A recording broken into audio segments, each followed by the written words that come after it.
Do you truly know the excruciating truth buried beneath the dazzling spotlight that crowned Cher the immortal goddess of pop? At nearly 80, Cher still shines on stage and dominates headlines. But behind that glittering illusion lies a lifetime scarred by loss, betrayal, and loneliness. Pains no standing ovation could ever soothe. The world worships her reinventions, her daring outfits, her timeless songs. But the world does not see the sleepless nights, the broken hearts, the aching desire for love that was never returned. She hasn't just survived fame. She has survived abandonment, rejection by her parents, emotional isolation, and the endless void of unfulfilled love. Each time the spotlight fades, she is forced to quietly resurrect herself from the ashes. In this video, you'll step into the story Cher never chose to tell.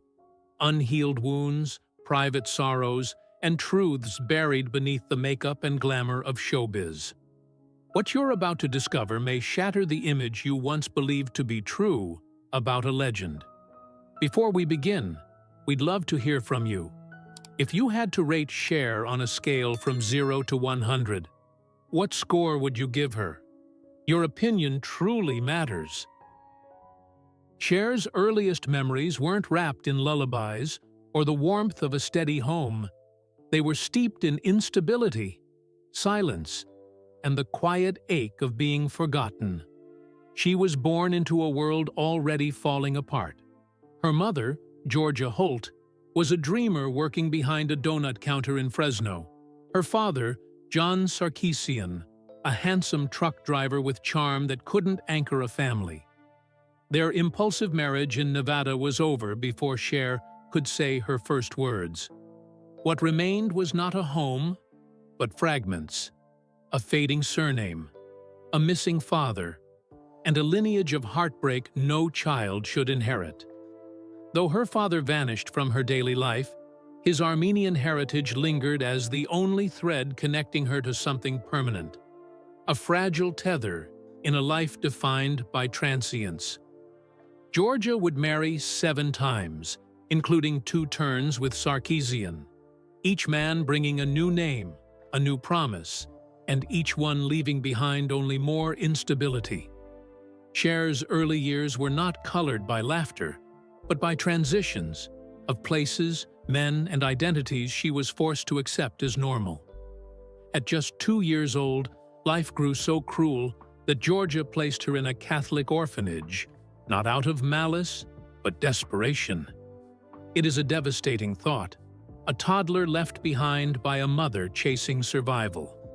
Cher spent her formative years bouncing between homes, from grandparents to rented rooms, surrounded by a carousel of unfamiliar faces and rules. She wasn't just poor, she was invisible. In a 2010 Vanity Fair interview, she remembered being ashamed of her ragged clothes and how she had to wrap rubber bands around her torn shoes just to make it through school. One week, she ate canned beans. The next, she lived in Beverly Hills. These whiplash contrasts weren't glamorous. They were emotionally disfiguring. They carved into her not just confusion, but a hardened resilience forged from emotional neglect. Her childhood was not a chapter. It was a storm she had to survive. And school offered no refuge. She struggled with reading and writing, was misunderstood, misjudged, and marked as lazy when, in truth, her mind simply didn't fit the mold. Her report cards read like accusations. While other teens worried about dances or essays, Cher was dreaming of sequins, stages, and screaming crowds, because only on a stage could she matter. At 16, exhausted by a world that never made room for her, she dropped out of school and fled to Los Angeles with nothing but a suitcase full of dreams and the unbearable weight of unspoken pain. There, she met Sonny Bono, not as a lover, not yet, but as a man who offered her a couch, and in doing so, unknowingly opened the next door. Their bond began as convenience, but soon sparked into something deeper. A partnership that defied the odds. I Got You, Babe didn't just launch a career, it rescued her from obscurity, giving her a place in the world that had never truly claimed her. But fame is fickle. The glow of early hits faded. Their films failed. The world turned cold. And when the crowd disappeared, they didn't collapse. They pivoted. Las Vegas became their last stand. There, on smoky stages under dimmed spotlights, Cher transformed from a teenage outcast into a woman of reinvention. Every performance was an act of survival. And this was only the beginning. When fame began to fade and the charts stopped singing their names, Cher and Sonny faced a brutal truth. They were running out of time, out of money, and out of momentum. In a move born of survival, not glamour, they transformed themselves into a live nightclub act in Las Vegas. It was not a triumphant reinvention. It was a lifeline. Under the smoky glow of stage lights and the weight of dwindling relevance, they rebuilt their image from scratch. A duo not of chart toppers, but of sharp banter, theatrical charm, and undeniable chemistry. Cher's dry wit and piercing stage presence became the heartbeat of the act, injecting it with a sparkle audiences couldn't resist. Ironically, from this act of desperation emerged a rebirth. Television came calling, and in 1971, the Sonny and Cher Comedy Hour launched, an unexpected hit that brought them back into millions of homes. But what looked like a revival was, behind closed doors, a slow unraveling. Their marriage, already fraying, was now held together not by love, but by legacy. They laughed on stage while growing apart off stage. Cher would later confess how soul-crushing it was to pretend everything was fine when the truth was suffocating. Even Sonny, in a private 1973 journal entry, admitted their romantic facade was the glue holding their entire empire together. By 1974, that glue gave way. Cher filed for divorce, and in 1975, both their marriage and their professional partnership collapsed. What followed wasn't just heartbreak, it was devastation. Cher, who had poured her trust into Sonny's handling of their finances, walked away nearly penniless. She was left not only grieving a lost love, but scrambling to rebuild from financial ruin. She had been the voice, the face, the fire, and yet she exited the relationship with almost nothing but her name. It was a cruel twist for a woman who had given so much. Still, even in that darkness, she chose not to disappear. With nothing but her talent and resolve, she launched her own television show, simply titled Cher. Industry whispers said she would fail without Sonny, but Cher defied them all. The show was a hit, a loud, glittering statement that she was never just someone's half. Meanwhile, Sonny's own solo show collapsed after a single season, marking a symbolic and painful separation of their once unified stardom. But Cher's battles were far from over. Her solo music career hit stumbling blocks. Stars, 1975. I'd Rather Believe in You, 1976. And Cherished, 1977. Each faded into silence, despite her desperate efforts. The world she once dazzled now seemed deaf to her voice.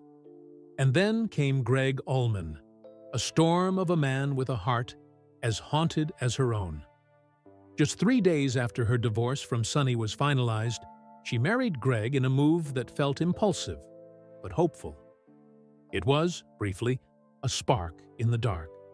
But within 9 days, the fire turned to ash. Their lives clashed violently, his world of southern rock and chaos colliding with her tightly controlled universe of pop and reinvention. Still, she stayed, tried, forgave. They reconciled. They hoped.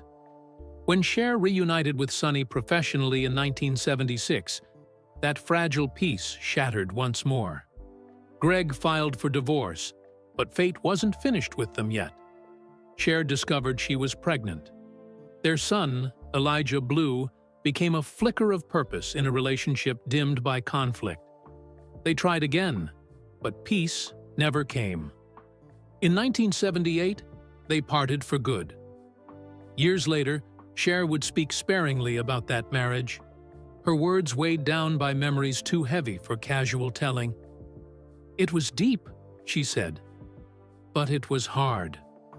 Through it all, Cher moved forward, not with triumph, but with tenacity.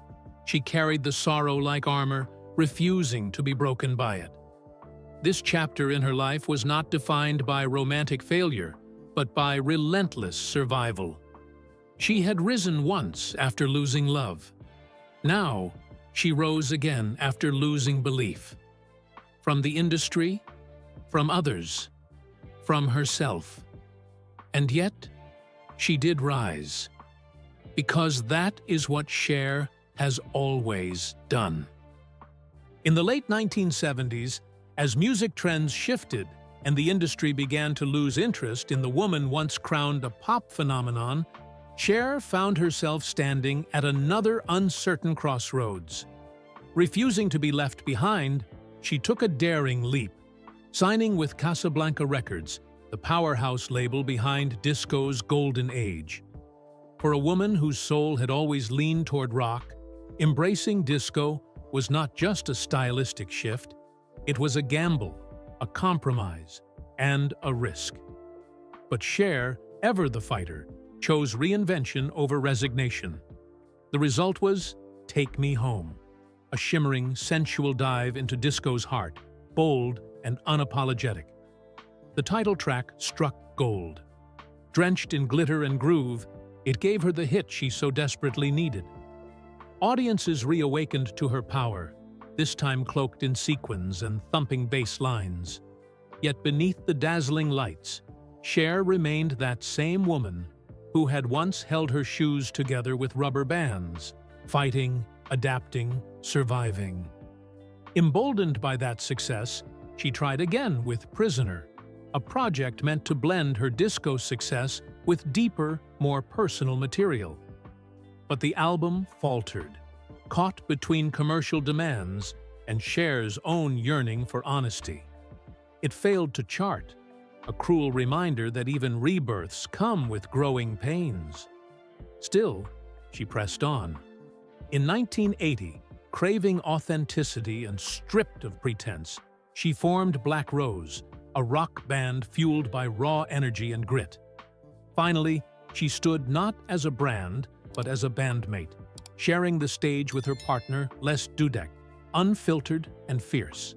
But fate, once again, played a silent trick.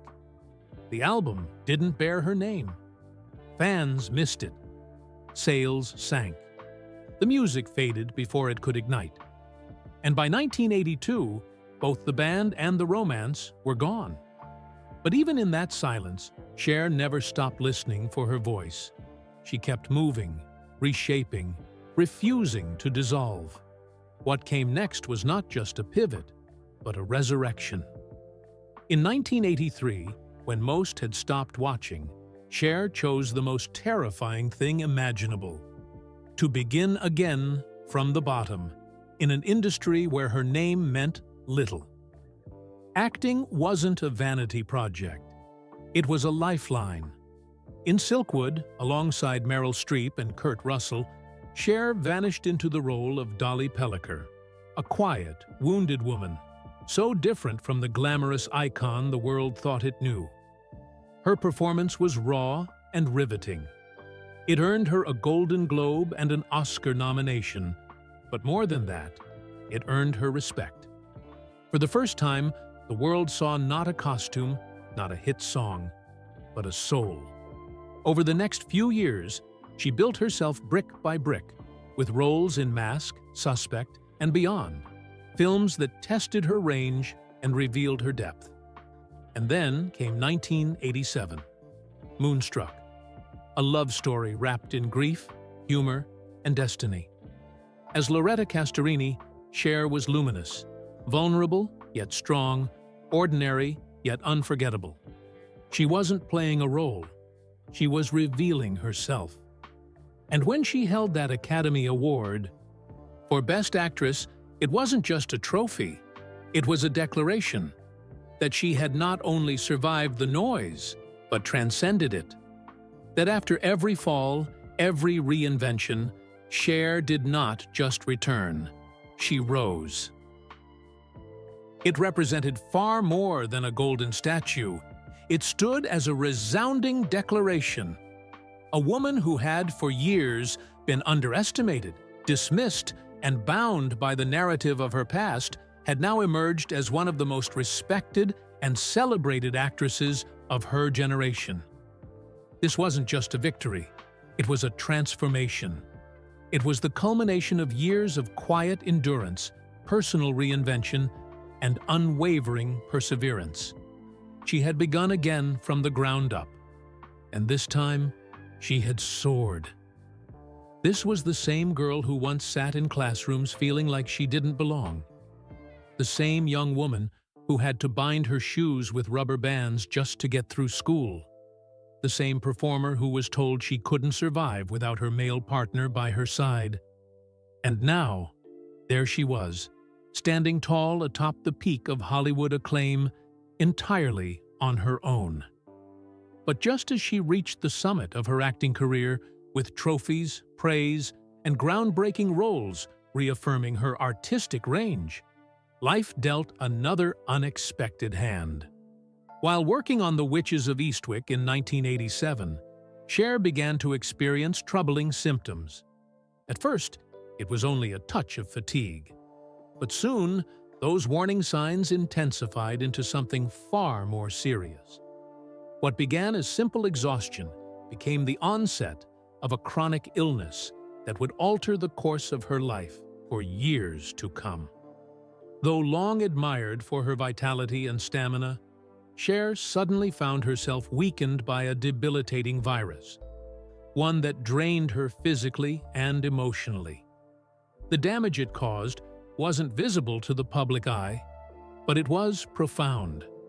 As her health worsened, she developed pneumonia and was ultimately forced to step away from the stage and screen completely. For 2 long years, she was silenced, unable to perform, to act, to sing. Roles she had dreamed of slipped through her fingers, not because of talent or opportunity, but because her body refused to cooperate. Later, in a candid interview with the New York Times, she confessed just how heartbreaking that period had been, not just for her career, but for her spirit. "I was really upset about it," she admitted. And who could possibly blame her? To work so tirelessly, to fight so hard to be taken seriously, and then to be brought to a halt by something so far out of her control. It was the kind of pain that doesn't make headlines, the kind that grows in silence, far from the public eye, far from applause. And when she was finally able to return, she had to start from the beginning. Again. It was another quiet climb, one without media attention, without public fanfare. Just a woman determined to rise, even if no one was watching. While Cher continued to rebuild her life and career, her former partner, Sonny Bono, was undergoing a surprising transformation of his own. In the late 1980s, Sonny stepped away from the entertainment industry and into the world of politics. In 1988, he was elected mayor of Palm Springs, California, marking a dramatic shift for the man who once stood alongside Cher on stage and on screen. He was determined to create change. His journey through the political world didn't stop there. By 1994, Sonny had become a U.S. congressman, representing California's 44th District in the House of Representatives. It was a role that brought with it newfound respect, influence, and responsibility, a path far removed from the spotlight they once shared. Although their romantic ties had ended long before, Cher never minimized Sonny's impact on her life. Their bond had defined a generation and helped shape her into who she was. But then came a moment that no one could have foreseen. During a vacation in Aspen, Colorado, Sonny was involved in a devastating skiing accident. News of the tragedy spread quickly, and the world stood in collective shock. But none felt the loss as deeply as Cher herself. The moment she learned what had happened, she left London and flew back to Los Angeles to be with her family. At Sonny's memorial service, she didn't stand as a global superstar. She stood as someone mourning a man who had once been her everything. Her eulogy, delivered through tears, was raw and moving. She honored his vision, his mind, and his role in both of their extraordinary rise to fame. He had transformed not only himself, but a shy, insecure teenage girl into one half of one of the most iconic duos in entertainment history. She didn't speak of their conflicts or regrets. She spoke of gratitude, of respect, of the man behind the act, behind the music, behind the jokes. A man with dreams and the courage to follow them wherever they led. It was a moment of grace, of closure, of unmistakable humanity. Though her voice trembled, her words never wavered. She paid tribute not just to a chapter of her life, but to the foundation upon which her future had been built. But even as the world saw her fame continue to grow, the role that perhaps challenged Cher the most was not in front of a camera or on stage. It was in her private role as a mother. Her career demanded constant movement, constant sacrifice, and while she loved her children with all her heart, there were moments when the demands of stardom created painful distances. Her younger son, Elijah Blue Allman, spoke candidly in a 2014 interview about the complexities of growing up with a mother like Cher. At only 7 years old, he was sent to boarding school, a choice that, to a child, felt like rejection. When you go to boarding school at 7 years old, it's kind of hard to feel like you're not being shunned, Elijah shared, revealing the quiet ache he still carried. That early separation etched itself into his heart and left wounds that would take decades to address. Now, an adult, Elijah acknowledged that he was still working through those early emotions. "I'm at an age where I'm making peace with it because you just have to," he said, with raw honesty. "But it still doesn't mean it's right." There was a flicker of hope in 2013 when Elijah and his wife, Mariangela King, briefly moved in with Cher to reconnect and heal. But life, with all its complexity, got in the way. A private dispute, never made public, once again drove a wedge between mother and son, and the silence returned. Still, Elijah spoke without anger. He called their relationship a work in progress, acknowledging that some wounds remained unhealed. "When you're an adult," he explained, "you take on a different sort of tone than when you're an adolescent. But there's unresolved stuff for sure." And yet, even with all that distance, his love for his mother never faded. "She's really talented. She's gorgeous. I mean, she's Cher. What's not to love?" he said, his voice quiet but full of sincerity. Theirs is not a story of perfect resolution.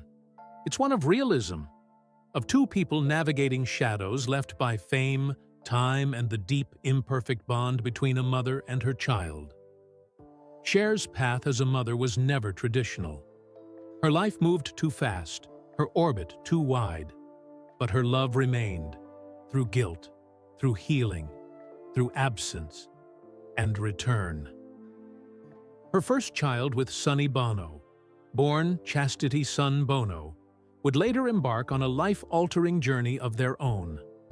In the late 2000s, Chastity made the courageous decision to transition, becoming Chaz Bono. It was a deeply personal transformation that would test not only identity, but the strength of their bond as mother and child. Though widely hailed as an icon of inclusion and empowerment, even Cher admitted that this journey wasn't easy at first. She grieved the daughter she had known and stepped into a future she didn't yet understand. In a heartfelt interview with Pride Source, she revealed, "I did not go through it that easily." She described her fears, her confusion, her worry over who Chaz would become and what might be lost in the process. But in time, something stronger than fear took root: love. Cher chose to listen, to grow, to stay. And in doing so, she not only embraced her son's truth, she became a fierce advocate for it. She didn't just support Chaz, she celebrated him. Reflecting on their evolution, she later shared, "Chaz is so happy now, and we get along better than ever." Their connection had matured, deepened, become something new, something honest. Chaz's journey was not just about gender, it was about authenticity. It was about the human right to be seen, to be known, and most of all, to be loved exactly as you are. For Cher, it was a reminder that motherhood isn't about control. It's about accompaniment. It's about learning to grow alongside your children, not in spite of their changes, but because of them. Through challenge and grace, she stood by her child, welcoming the transformation, honoring the truth, and letting love lead the way. Today, at nearly 80 years old, Cher lives not just as an icon, but as a living monument to endurance, evolution, and unapologetic truth. She no longer seeks the spotlight the way she once did, but when it finds her, it still bends to her power. Her home, an exquisite Italian Renaissance-style mansion perched high in Malibu, overlooking the endless Pacific, reflects not just her wealth, but her soul. Designed over 5 meticulous years, it is a sanctuary of reflection, filled with hand-carved arches, bronze doors, and sunlit rooms that whisper of a life lived boldly, imperfectly, and entirely on her own terms. It is where Cher meditates, reflects, and surrounds herself with the quiet beauty she once had to fight so loudly for. Her net worth today stands at an estimated $360 million, built not only from music and movies, but from a lifetime of smart decisions, relentless touring, and a brand that defied time itself. From the groundbreaking "I Got You, Babe" to Oscar-winning performances and a Las Vegas residency that grossed over $250 million, Cher didn't just stay relevant, she remained revolutionary. Yet despite the grandeur, the Rolls-Royces, the Beverly Hills estates, the designer gowns, Cher's current life is surprisingly intimate and deeply human. She spends much of her time in quiet rituals, meditation, journaling, tending to her health. After battling the Epstein-Barr virus and pneumonia, she no longer takes energy for granted. Her diet is now carefully curated, her exercise gentle and mindful. She speaks candidly about aging, not with fear, but with fierce honesty. "Some days I look in the mirror and I see my mother. Some days I see a stranger, but I always see someone who survived." She may not perform as often, but her voice still resonates in activism, in interviews, and through her powerful online presence, where over 3 million followers listen when she speaks.